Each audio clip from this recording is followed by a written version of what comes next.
Hi friends, இது நம்ம civil and business channel. இன்னைக்கு நம்ம பார்க்க போற வீடியோ என்ன அப்படின்னா, இந்த பிளிந்த் பீமுக்கும் பிரிக் ஒர்க்கும் நடுவுல கிராக் வருது. அது ஏன் வருது அப்படிங்கிறதும், அடுத்து வந்து பார்த்தீங்கன்னா, நம்மளுக்கு எதுக்கு வந்து நம்ம யோசிக்கிற பட்ஜெட்ட விட அதிகமா வருது. ஆனா ஒரு கான்ட்ராக்டர் வந்து இந்த பட்ஜெட்டுக்குள்ள முடிச்சிருந்தாரு. அது என்ன ரீசன் அப்படிங்கிறதும், இன்னொன்னு மெட்டீரியல் வேஸ்டேஜ் வரக்கூடாது. டைல்ஸ் போடையில எனக்கு வந்து டைல்ஸ் தூக்குது.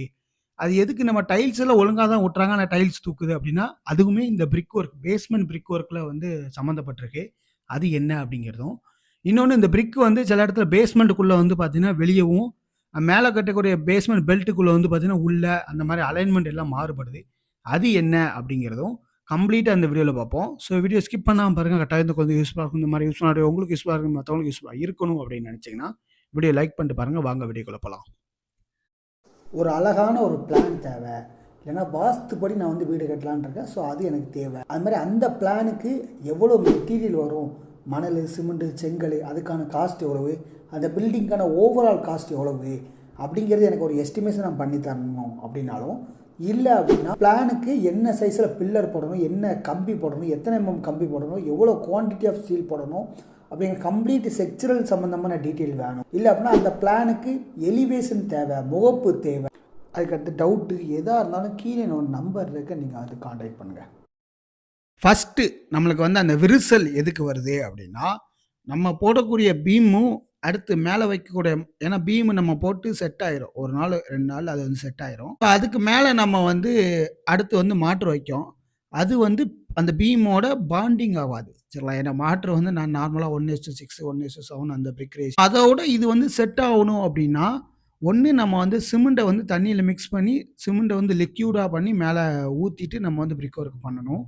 இல்ல அப்படின்னா, சிமெண்ட் மேல பீமுக்கு மேல தண்ணி ஊத்தி, அதுக்கு மேல நம்ம வந்து சிமெண்ட்ட வந்து போட்டு, அதுக்கு மேல நம்ம வந்து மாற்ற வச்சு பண்ணணும். ஸோ, இதனால வந்து பார்த்தீங்கன்னா, அந்த கான்கிரீட்டுக்கும், அந்த மேல நம்ம அப்ளை பண்ற மாற்று அந்த பிரிக்குக்கு ஒரு பிடிமான பாண்டிங் கிடைக்கும். ஏன்னா, பாண்டிங் மெட்டீரியல் தான். நம்ம சிமெண்ட்டுங்கிறது பாண்டிங் மெட்டீரியல் தான். ஸோ, அந்த பாண்டிங் கிடைக்கிறதுனால வந்து பார்த்தீங்கன்னா, நமக்கு வந்து கிராக் விழாது. சரிங்களா? இது ஃபர்ஸ்ட்டு. 2வது வந்து பார்த்தீங்கன்னா, இந்த லெவலு. இந்த லெவல் குடுக்கல அப்டின்னா, அந்த டைல்ஸ்ல வந்து நம்ம வந்து போடையில உடைக்க வேண்டியது வரும். லெவல் அப்டின்னா என்ன அப்டின்னா, இப்ப நம்ம வந்து கீழயே பிளிந்த் பீமுக்கு நம்ம ஆஷ் பண்ணுவோம் பார்த்தீங்களா? அதிலேயே நம்ம வந்து உள்ள இன்னர் அளவுலேருந்து, அவுட்டர் அளவுலேருந்து நம்ம வந்து லெவலுமே வச்சு தான் நம்ம வந்து பிரிக் எல்லாமே ஆஷ் பண்ணுவோம். அதுக்கு மேல நம்ம பிளிந்த் பீம் போட்டுருவோம். ஆனா, இந்த பிளிந்த் பீம் வந்து ஒரே லெவல்ல வராது. உதாரணத்துக்கு ஒரு இடத்துல 1 1/2 அடி வரலாம், 1 1/4 வரலாம், 2 வரலாம், 1 1/4 வரலாம். அது எல்லாமே செக்சுரல் டிசைன் பண்ணி வரும். இப்ப உதாரணத்துக்கு உங்க பிளானுக்கு வந்து செக்சுரல் டிசைன் தேவை அப்படின்னா, ஸ்க்ரீன்ல தெரிய நம்பருக்கு உங்க பிளான் அனுப்புங்க. உங்க பிளானுக்கு என்ன மாரி காலம் வரும், என்ன மாரி ஃபுட்டிங் வரும், அதுக்கு என்ன ராடு போடணும், பிளிந்த் பீம்க்கு என்ன ராடு, எர்த் பீம்க்கு என்ன ராடு, மேல போடுற ரூப் பீமு, ரூப் ஸ்லாபு எல்லாத்துக்கான ராடு, சைஸ் எல்லாமே நம்ம வந்து டிராயிங்கா உங்களுக்கு வந்து குடுத்துருவோம். இல்ல அந்த டிராயிங் படி எனக்கு வந்து எக்ஸிகியூஷன் பண்ணுவாங்களா, ப்ராப்பரா பண்ணணும் அப்படின்னு நினைச்சீங்கன்னா, நம்ம உங்களுக்கு தமிழ்நாட்டுக்குள்ள எங்கனாலுமே நம்ம வந்து வீடு கட்டி குடுக்கோம். ஸ்ட்ரக்சரல் டிசைன் பண்ணி குடுக்கோம். அது தென்காசிக்குள்ள அப்படின்னா, ஸ்கொயர் ஃபீட்டுக்கு 1800லேருந்தே நம்ம வந்து பண்ணி குடுக்கோம். சரிங்களா? ஸோ இந்த மாரி நம்ம வந்து கன்ஸ்ட்ரக்ஷன் ரிலேட்டடா டவுட்ஸ் எதா இருந்தாலுமே நீங்க ஸ்க்ரீன்ல தெரிய நம்பருக்கு நீங்க வந்து கான்டாக்ட் பண்ணலாம். அந்த மாரி நம்ம வந்து லெவல் எல்லாம் மாறுபடுறதுனால, அடுத்து நம்ம கட்டக்கூடிய பிரிக்குமே நம்மளுக்கு வந்து லெவலோட வரணும். இப்போ உதாரணத்துக்கு அந்த சைடு வந்து பார்த்தீங்கன்னா, நீங்க எதுத்தாப்புல அவர் கட்டுறது வந்து பார்த்தீங்கன்னா, 2 வரி தான் வருது. ஆனா இது வந்து 3 வரி வருது. இது எல்லாமே வந்து பார்த்தீங்கன்னா, அந்த பிளிந்த் பீம்க்கு அந்த எர்த் பீம்க்கு ஏத்தாப்புல மாறுபடும்.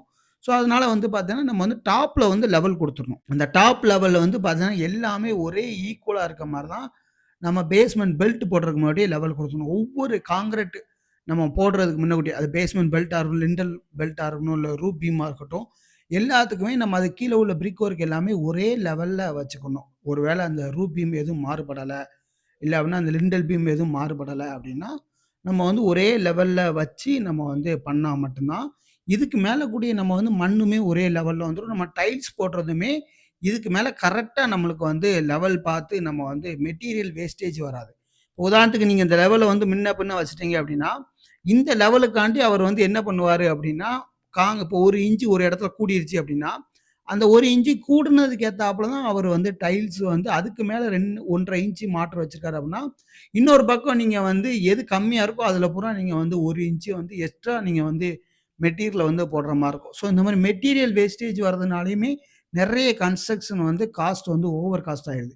நம்ம செய்ற ஒரு சின்ன தவறு தான். ஒரு 1 இன்ச் நம்ம வந்து லெவல் பார்க்காம ஒரு 10 நிமிஷம் இல்ல 20 நிமிஷம் தான் ஆகும். ஒவ்வொரு பிரிக் ஒர்க்குக்கும் நீங்க வந்து லெவல் பார்க்கறதுக்கு. ஆனா, அந்த அந்த இதுக்கு நீங்க பார்க்காம விடுறதுனால, அது கவனக்குறைவுனால வந்து பார்த்தீங்கன்னா, நம்மளுக்கான அடுத்து நீங்க டைல்ஸ் போடுறதுக்கு 1 இன்ச் நீங்க வந்து மெட்டீரியல்னு நெனைப்போம். அது ஒரு 1500 ஸ்கொயர் ஃபீட்டுக்கு நீங்க வந்து 1 இன்ச் அப்படின்னு கணக்கு போட்டீங்க அப்படின்னா, ஒரு 1 1/2 யூனிட் எம் சாண்ட் ஒரு 6 பேக் சிமெண்ட் வந்துருது. இதுவே 10,000 வந்துருது. சரி காசு தான் போனா போதுன்னு நெனைக்கலாம்னு பார்த்தா, குவாலிட்டியுமே நம்மளுக்கு வந்து போயிரும். டைல்ஸ் எல்லாம் தூக்கிரும்.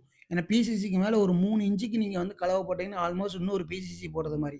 ஆனா நீங்க ஜல்லி போடாம போடுறீங்க. ஏன்னா ஜல்லி போட்டீங்க அப்படின்னா, டைல்ஸ் ஜல்லி போட்டு நீங்க வந்து டைல்ஸ ஒட்டுனீங்க, லே பண்ணீங்க அப்படின்னா, அது வந்து விரிசல் அடிச்சுரும். டைல்ஸ் போடாம வெறும் எம் சாண்டையும் அந்த சிமெண்ட்டையும் கலவை போட்டு பண்ணீங்க அப்படின்னா, அது வந்து லோடு தாங்காம தூக்கிரும். சரிங்களா? ஸோ, அதனால இந்த பிரச்சனைகள் எல்லாம் டைல்ஸ் தூக்கக்கூடாது, இல்ல டைல்ஸ் உடையக்கூடாது அப்படின்னா, நீங்க ப்ராப்பரா ஒவ்வொரு ஒர்க்லயுமே நீங்க இந்த பேஸ்மெண்ட் லெவல் பண்ணி பண்ணா மட்டும் தான், அந்த பிரச்சனை டைல்ஸுக்கான லேயிங் பிரச்சனைகள், காஸ்ட் பிரச்சனை எதுவுமே வராது. அதுதான் ஒவ்வொரு ஒர்க்குமே நம்ம வந்து முக்கியம்னு சொல்றோம். இது முக்கியம், கான்கிரீட் தான் முக்கியம், இல்ல அப்படின்னா பிரிக் ஒர்க் தான் முக்கியம், பிளாஸ்டிங் தான் முக்கியம் அப்படின்னு ஒவ்வொரு ஒர்க்குமே முக்கியம்னு சொல்றதுக்கான காரணம் என்ன அப்படின்னா, அதுக்கான பின்விளைவுகள் ஒண்ணு ஒண்ணு இருக்கு. இதே ஒரு எக்ஸாம்பிள் தான் நம்ம வந்து ரூஃபுக்குமே லெவல் பண்ணையிலுமே, அந்த லூஃப் 1 இன்ச் இறங்கவோ, இல்ல அப்படின்னா ஏறவோ வந்துருச்சு அப்படின்னா, நம்ம மேல போடுற முட்டிக்கு இந்த பிரச்சனைகள் வரும். அது என்னங்கிறத அடுத்த வீடியோல பார்ப்போம். அடுத்து வந்து பார்த்தீங்கன்னா, இந்த உள்ள இன்னர் சைஸ். இந்த இன்னர் சைஸுமே நம்ம வந்து கரெக்ட்டா வைக்கல, அளவுக்கு வைக்கல அப்படின்னா, அது என்ன ஆகும் அப்படின்னா, அந்த அவுட்டருக்கான பிரிக் ஒர்க் வந்து இல்ல உள்ள இல்ல அப்படின்னா வெளிய அப்படிங்கிற மாரி வந்துரும். உதாரணத்துக்கு இதோட அவுட்டர் சைஸ் வந்து 21 அடி. ஸோ அந்த அவுட்டர்லேருந்து இந்த அவுட்டருக்கு 21 அடி வச்சு தான் நம்ம வந்து லெவல் அவுட்ரு நூலு கட்டிறணும்.